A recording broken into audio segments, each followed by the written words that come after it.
तो क्या हाल है आप लोगों का। स्वागत है आपका इस वीडियो में।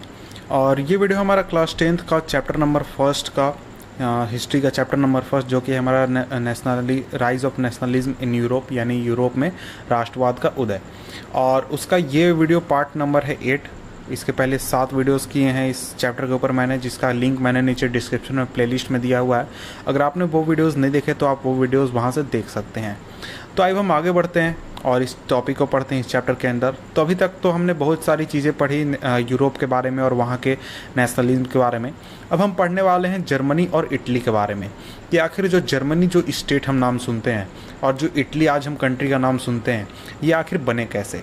तो पीछे जो आपने पढ़ा उसमें आपको ये समझ में आया होगा कि जर्मनी जो था वो पहले बहुत सारे स्टेट में बटा हुआ था। उसमें बहुत सारे अलग अलग स्टेट थे, करीब 39 स्टेट्स थे और उतने बड़े टुकड़े में वो बटा हुआ था, जिसमें कि एक प्रसा जो था वो सबसे बड़ा राज्य था। और इसी तरीके से इटली भी कई हिस्सों में टूटा हुआ था और उस पर अलग अलग राज्यों का शासन था, अलग अलग लोगों का शासन था। तो देखिए इस टॉपिक के अंदर हम पहला टॉपिक पढ़ते हैं 4.1 जर्मनी के बारे में। सबसे पहले आइए हम जर्मनी के बारे में पढ़ते हैं। और जर्मनी में भी पूछा गया है, can the army be the architect of nation. क्या सेना जो है वो किसी भी नेशन की निर्माता हो सकती है। तो इसी चीज़ को हम देखते हैं। After 1848 nationalism in Europe moved away from its association with democracy and revolution. 1848 के बाद जो नेशनलिज्म की बात हो गई, नेशनलिज्म की भावना हो गई, वो डेमोक्रेसी और रिवॉल्यूशन की बात से बिल्कुल अलग हो चुकी थी।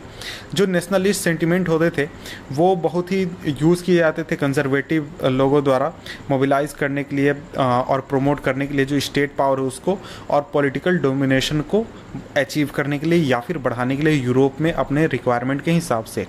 तो एक तरीके से आप समझ सकते हैं कि जो पहले नेशनलिज्म की भावना वो जो डेमोक्रेसी से जुड़ी हुई थी और रिवॉल्यूशन से जुड़ी हुई थी, ये अब उससे बिल्कुल अलग हो चुकी थी। और नेशनलिज्म की बातों को अब जो कंजर्वेटिव लोग थे और जो मोनार्कीज थी वो अब यूज़ करने लगी थी।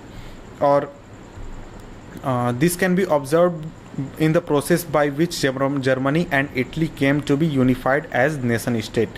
और इस चीज़ को आप इस बात से समझ सकते हैं, जो प्रोसेस हुआ जर्मनी और इटली में उन्हें एक नेशन स्टेट क्रिएट करने में। As you have been seen nationalist feeling were wide spread among middle class Germans who in 1848 tried to unite the different region of the German confederation into a nation state govern by an elected parliament. तो देखिए आपने पहले भी देखा, पिछले videos में आपने देखा होगा कि जो नेशनलिस्ट फीलिंग जो था वो बहुत ही ज़्यादा फेमस था मिडिल क्लास जर्मन्स के बीच में।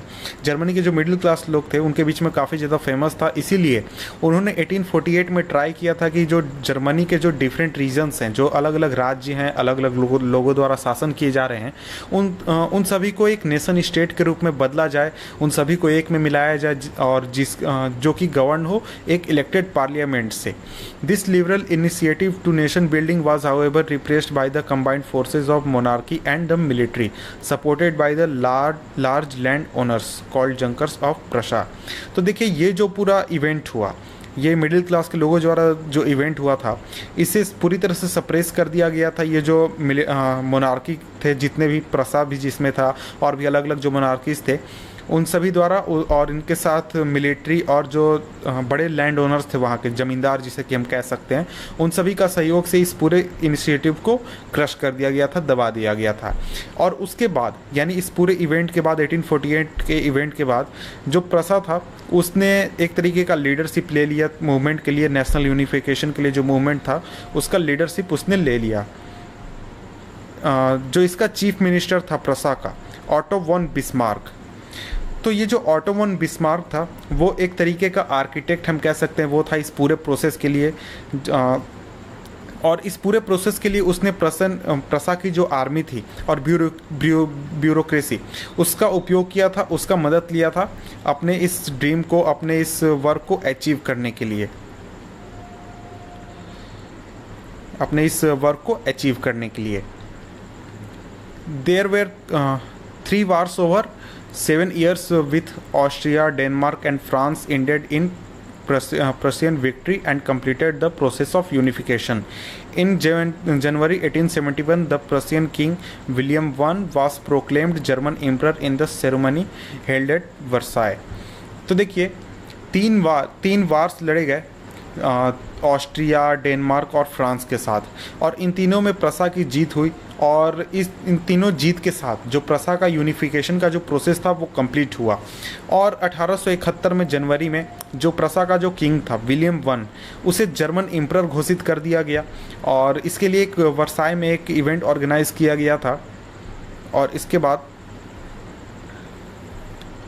और यहाँ पर एक चीज़ लिखी हुई है, on the bitterly cold morning of 18 January 1871 an assembly comprising the princes of the German states, representatives of the army, important Prussian ministers including the chief minister Otto von Bismarck gather in the unheated hall of mirror of palace of Versailles to proclaim the new German empire headed by Kaiser William I of Prussia। तो देखिए ठंड के दिनों में 18 January 1871 को एक assembly बुलाई गई जिसमें कि जर्मन जितने भी स्टेट्स थे उनके प्रिंस आए हुए थे, आर्मी के रिप्रेजेंटेटिव थे, प्रसा के इम्पोर्टेंट मंत्रीज थे ऑटोमन बिस्मार्क के साथ, वो सभी मिरर ऑफ पैलेस में आए थे जो कि बहुत ठंडा था। और वहाँ पर जर्मन एम्पायर घोषित किया गया था कैसर विलियम फर्स्ट को, जो कि प्रसा का शासक था। The nation building process in Germany had demonstrated the dominance of Prussian state power. The new state placed a strong emphasis on modernising the currency, banking, legal and judicial system in Germany. Prussian measures and practices often became a model for rest of the Germany. तो देखिए जो nation building का जो process था, एक minute, जो national building का जो प्रोसेस था जर्मनी में, वो डेमोन्स्ट्रेट करता था जो प्रसा की शक्ति थी, प्रसा की पावर थी उसको। और जो न्यू स्टेट बना, यानी कि जो नया जर्मनी बना जिसमें कि प्रसा को जो कैसर विलियम था वो वहाँ का एम्परर घोषित किया गया, उसने ज़्यादा फोकस किया करेंसी को मॉडर्नाइज करने पर, बैंकिंग को मजबूत करने पर, लीगल और जुडिशियल सिस्टम को मजबूत करने पर और बेहतर बनाने पर जर्मनी के अंदर। और जो प्रसा के अंदर जो मेजर्स यूज़ किए जाते थे वजन नाप तोल के लिए या फिर लंबाई को मापने के लिए, और जितने भी तरह के प्रैक्टिसेज होते थे उन सभी को बाकी की जो जर्मनी था उस पर लागू किया गया और उसी को फॉलो किया गया पूरे जर्मनी के ऊपर। तो यहाँ देख सकते हैं इस पूरे मैप को अगर आप देखेंगे तो आपको समझ में आएगा। मैप में ये जो रीजन है, ये रीजन शुरुआत में पहले प्रसा हुआ करता था, इस रीजन को जीता गया था, आपको यहाँ पर बताया गया है। ऑस्ट्रिया से ये आपको जीता गया था। अब ये शायद ऐड हुआ था जर्मन कन्फेडरेशन में 1867 में।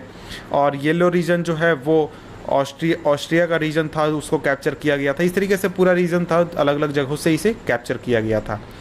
और अब हम आगे बढ़ते हैं और आगे अब हम देखते हैं इटली का यूनिफिकेशन, कि आखिर इटली का जो यूनिफिकेशन है वो कैसे हुआ था। तो जर्मनी की तरह ही इटली जो था उसका भी एक बहुत पुराना इतिहास था, क्योंकि वो भी जर्मनी की तरह पॉलिटिकली बहुत ही ज़्यादा फ्रेगमेंटेड था।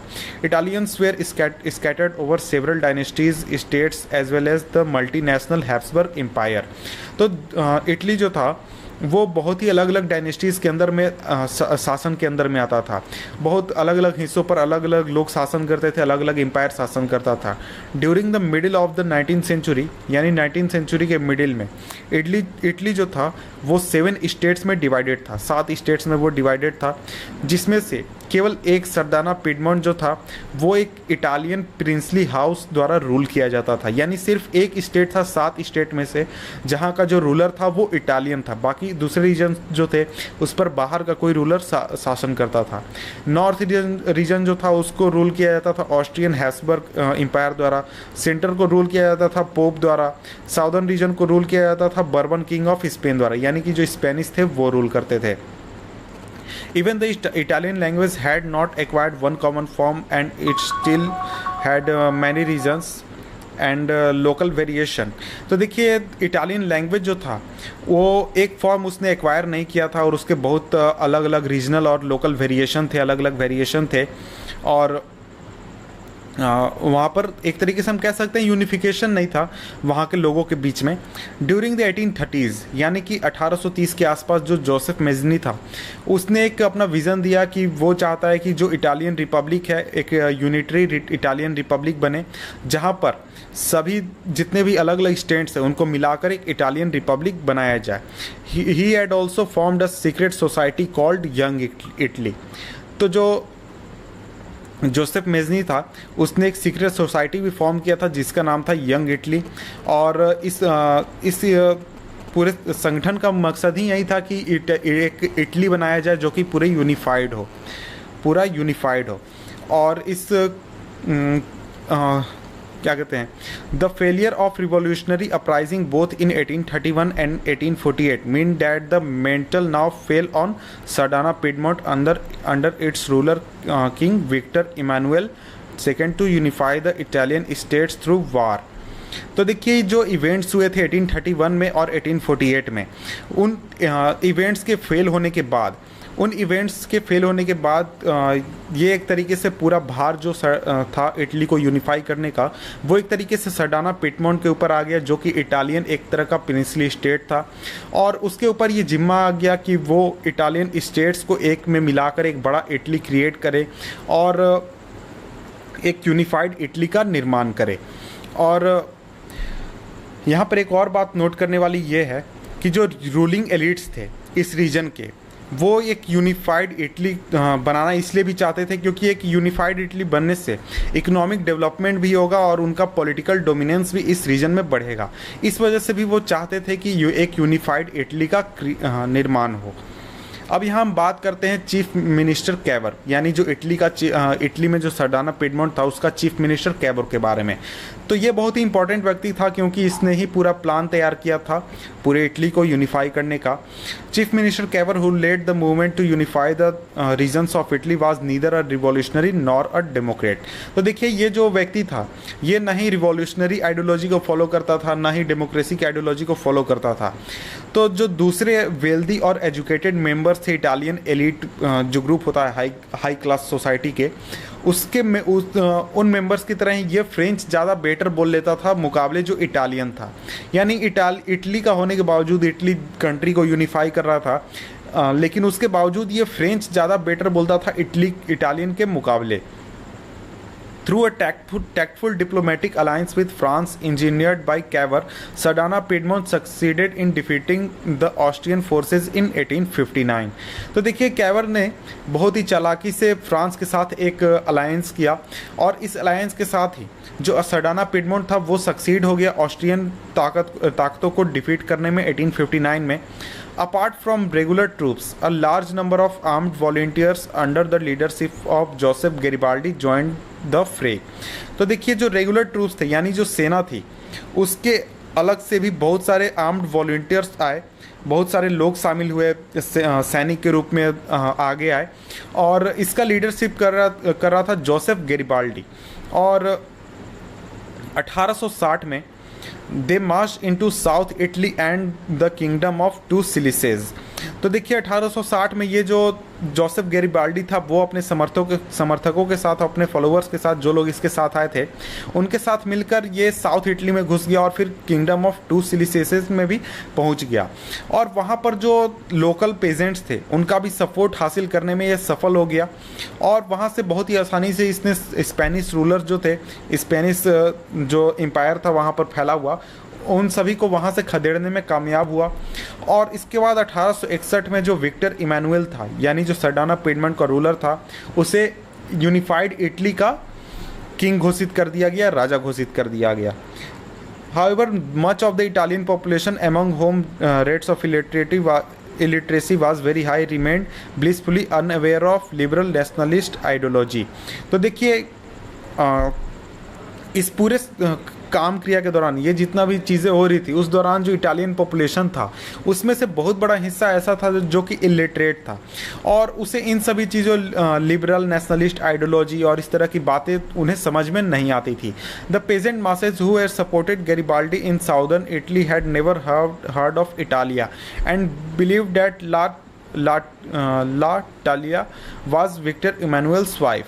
तो देखिए जो पेजेंट थे साउदर्न इटली के जिन्होंने सपोर्ट किया था गैरिबाल्डी को, और उन्होंने इटालिया नाम का कोई वर्ड नहीं सुना था, इसके बारे में जानते भी नहीं थे और उन्हें लगता था कि लातिला जो है वो विक्टर इमानुएल जो है उसकी वाइफ का नाम है, यानी वहाँ का जो रूलर है उसकी वाइफ का नाम है, और इसी वजह से वो एक तरीके से सपोर्ट भी कर रहे थे। तो यहाँ पर आप देख सकते हैं मैप में कि किस तरीके से इटली पूरे पार्ट्स में डिवाइडेड था और किस तरीके से वो एक यूनिफाइड कंट्री बन गया।